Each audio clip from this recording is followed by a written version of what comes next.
ako di na ko i-deny nga follower jud ko si Cindy Singco, no. So gusto pud ko nga mo share ninyo sa akong realization sa iyang kinabuhi. Ganahan ko sa iyang part nga nag-move on siya, nga very very very brave nga, no.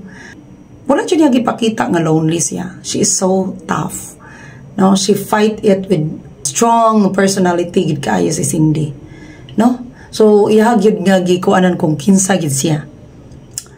Nindot kaayo nga pamatasan natong i-adapt ang ka-Cindy nga nang no attachment at all.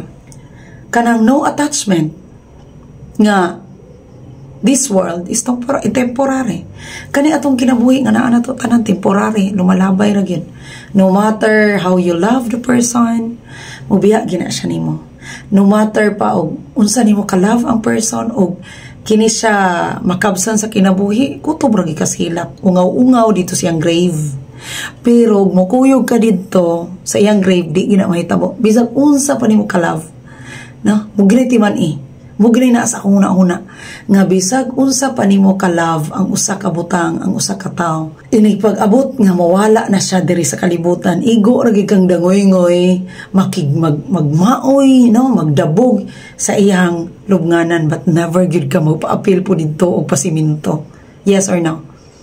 Ang nindot kay na kong realization ni Cindy nga wala siya attachment gid, no, wa siya attachment sa kinabuhi. So wala ta kabaw kung unsa man gyud kung kita kailaan, ano, kaduha pod kanang mga butang tarang mga influencer, natural influencer na, no. So gawas lang siguro sa uban nga mo pakita gyud og unsay tunay nila nga kalagayan, pero we have the right to private. Bisan pa ta og mga public figure ta, bisan pa ta og mga content creator, bisag we are working in SOCMED, naagid gihapon tay right to private sa atong life, no. Mo ginay kuan. So wag kita kabaw di, no. Ako grabe ka follower mo gid ko ana niya, kay recommended ba gina siya kay sikat, recommended na siya ni Meta. So follower ko ana niya kay ganahan ko maglantaw siyang kinabuhi nga kuan, but not the way dito na lang puti lang punta mo kag iyaw man na, no. But I like her kanang beauty, ganahan ko siyang personality, nga nga strong kay siya, nga independent kay siya nga woman, and nabilib gid ko sa iya nga she fight it with boldness gid and strength. Wa gid siya nagpakita sa ato nga broken kaayo siya. So since America liberated gid na sila, liberated gid, di mo siguro tanan pero mostly gid kay naabis sa laing country maliberated mga nitag atong kinabuhi, murag po ana maliberated mga tas Pilipinas, basta well off lang mag kini-kini may tanang Boracay ganing asa mga beach, di ba? So how much more kung naas Amerika nya nindot ay mong kinabuhi. Ako lang gid ito nakuha niya is kanang no attachment gid siya, dali ra kay nagwa, di mo gid kakapagwapa, no, nya matud pa niya nga di gid in town kinahanglan hilakan, and which is dapat maugi atong sundon, no, ang positive side niya nga iyang gipa-inject sa tuwa nga di gyud tama. Ang ganahan kay nako dito nga part nga ingon siya nga dili gyud ayaw jud og self pity nga unsaon ako ini nga mabuhi pa ko, naapo ba kay mudawat nako, katud jud nga part, no, nga dapat ma-educate gid ang mga babae kay whether you like it or not, temporary ra gyud, kadaghan na malang gyud sa SOCMED mga artista, no, nga pila na ka years sila, nga kada year mga siguro na adjay mga celebrity or di ma celebrity, mga influencers nga may nga na di karon ra nahitabo naagi na siya, mahitabo gina siya nga grabe na to og idolize unya ang nahitabo is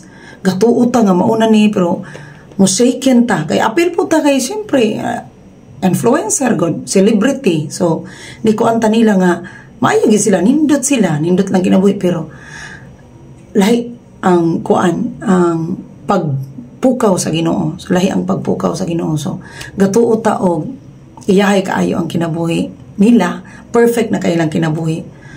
Gi-idolize na nato sila, but in a sudden mawala ra gid ay, no, mawala ra. So ingana mga igsuon nga ang akong nakatunan dyan sa iya is kanang dili ka ita-attach kay ako attached kay ko, no?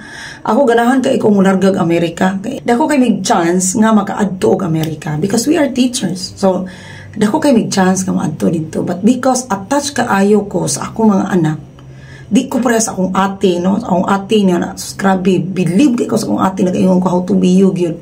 Kay ngano ka akong ate is kung okay di na ta mag-work, okay di na kaganahan ako, ana nindot kay sa prinsipyo ba nga di kid na ko ma-adapt. I don't know asa nga duguan na niya ngay opposite magid kami, pero palangga jud kay ko na akong ate nya di kid gusto sa how I wish, no? Kay maghilak naman lang ko, siyempre dili perfect atong kinabuhi, muhilak ra gyud after ana kana muhilak ra ko sa hilo, muhilak og 12 AM ana ako na ilan ko problema. Ako is kung nagyod pick on gyud ako akong tuhod nya maghilak ko sa kon instead of tabi sa social media, no? Kay no matter what happen, a family is always a family muna. Kung mahimo kanang inyong pamilya, kanang inyong mga bana, mga asawa, mga anak ninyo, ayaw ito na pakaulawi sa sukmen, no? Tapigi ra gina, di magid perfect, no? Magbasa ingnon ta na isus kay pakarong ingnon balubalo. Oy, wala na sila labot. Wala na sila labot na importante nga ikaw wa ka nagpakaulaw diya sa imong pamilya, pakaulawan nimo nga ikaw mo'y maayo niya sa bati anak. So, ano gyud kanang protect your own peace, protect sa imong pamilya kay di gyud makatabang ang sukmen kung yaw-yaw ka diya sukmen. So, mga ingon anak mga isuon ba, no? Nindot kaayo siya nga diya nga part nga di ta attach. Okay, butang nito sa kanang utok na to karon ra gyud anytime any second in a blink of an eye mawala ni nako ingana ba. So dapat ready ra gyud ta permi, no? Nya kanang ato apong mentality nga wa na gyud mo dawat nato muna nga ang atong mahitabo is kanang ako I've been through life gyud, grabe gihasa ko physical, kasakit ko sa heart. Oh, grabe ang ako ang realization adto, nakaingon pagay ko sa i-question God nga di gyud ka fair. Grabe, may pa ko'y nagburikat, may pa ko'y nagkriminal, may pa ko'y nagkuan anak niya imo sa tanan, ako pa tagaan imo sakit kasing-kasing kay grabe man gyud 6 months gito ako ang kuan adto. Luckily may gani kay nadala ko sa Philippine Heart Center, naluwas pagid ko dito, no? Og emotional lang, grabe akong emotional kana bang di ko kasabot nganong di ko dawaton, sa may sala nako nganong di ko dawaton, nganong day taga bukid ko. So grabe gyud ang ako nga experience adto ba nga murag na shock gani ko kay siyempre kanang private school ko, tapos love ka imi dito, children gyud mi bisag 4th year na may mga 17 na may 18 palangga kami sa mga madre, children gyapon may nya paggawas nimo ingani di ang kalibutan kay siyempre pag sulod na mo dito na mi sa school, prestigious school nga we are living in fantasy nga kanang mura yahay kay mo kinabuhi, dinulutan may prinsesa mi dito, walang gid may kagawasan, kay may kagawasan, di may kabuhat sa among gusto, pero kuan gyud wa na gid may problema dito, kaon wa may problema kaon, wa tanan mo to nga kami dito is pampered gyud mi, no? Ang amo lang gid ang kamingaw ug ang kagawasan nga deprive gina namo muna nga pagawas na ako nya wa pa man bibuot adto kay I was 13 years old nga nisolo dito high school unya gikan pagid taga bukid as in ignoy gid kay innocent gid kay katanan. And then paggawas nimo mo na dayon to na mo na dayon imong ma-experience about ingana emotional nga about love nga nahigugma ka, then wala ka gidawat kay taga bukid ka kay pobre ka. Ingana ba niya nagdako jud ko adto nga unsa may sayop di ay nako nga pobre ko, unsa man day sayop nako nga na ako sa bukid na puyo nga anak ko pobre. So ingana ba nga nganong na may discrimination, grabe ang ako nagdako ko adto nga murag maglisod ko og kuan, grabe akong traumatic nga experience mga what's wrong with me. I question my worth nga what's wrong with me, ngano man di ay it's my sin di ay nga it's my sala di ay ngayon ani ko. So grabe na ako emotional, no? Psychol ang mental health nako adto muto nga nadasi gid ko nga magkinahanglan gid ko nga kanang unsa na ngalan kinahanglan gyud ko.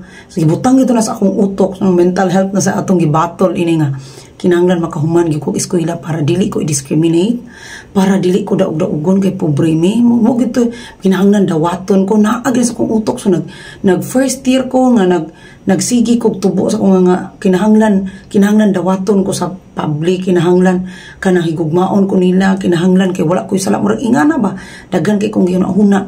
So mga ingonana, so physical pa na ako, mental, sa ako ang emotional.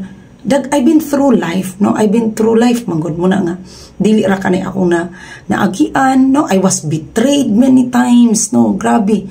Giluko ko, grabe, kadaghan. In my young age, wa ko kabalo ingon ani di ay ang betrayal, ingana di kasakit ang kuno na experience na ako na usa ko na ingon ani ka hilas manulti, usa ko ingani nga kanang isog kay manulti. Grabe na kong hilak, no? Perti na kong hilak, di ko ka I've been through kanang depression pod, no? Ganahan po ko kuan sa akong life, no? Ato nga time no, na wala pod kaning bata pataba nga kanang wala pa gani, di pa gani kitid pa kay atong utok. Mana ba?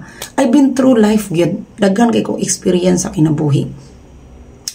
Nga nakapalig-on ako karon muna nga nakaingon ko nga ang nindot ang realization nga less imong attachment sa kalibutan. So sa tanang bisan pag dili ra sa tao, no, even ang imong mga kids kanang attach kay ko sa akong mga bata. No, ako po na struggle kay mo ginay weakness na ako kanang attach kay ko, mo attach din ko sa tao, mo ginay ako mo salig din ko, mo attach din ko, nya mo value din ko.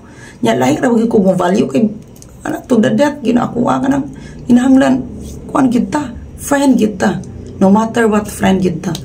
Lahi gid ko nga pag-kuan mo na attachment po na nga believe ko sa iyang ko ano ni detach dayon siya nga wala ra niya makita nimo nga kinsa tawo ra gud ta lonely lagi siya pero she is trying really to fight, no?